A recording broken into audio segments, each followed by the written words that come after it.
একজন বিখ্যাত সাহাবী, আপনারা সবাই ওনার নাম জানেন, ইসলামের তৃতীয় খলিফা হযরত ওসমান রাদিয়াল্লাহু তাআলা আনহু।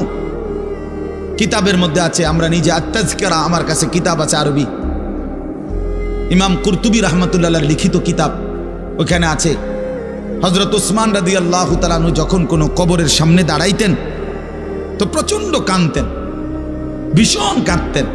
হাত্তা ইয়াবুল্লা লিহিয়াতাহু, কাঁদতে কাঁদতে উনার দাড়ি ভিজে যেত।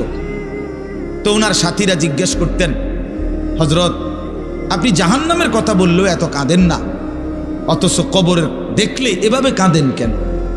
তো তিনি বলতেন, ইন্নাল কবরা আউয়ালু মানাজিল আখিরা, শোনো, কবর হচ্ছে আখিরাতের প্রথম ঘাঁটি। ফা ইন নাজা মিনহু ফামা বাদাহু আইসারু মিনহু, যদি কোনো ব্যক্তি এই কবরের ঘাঁটিতে বাইচা যায়, পরবর্তী সবগুলো ঘাঁটি তার জন্য সহজ।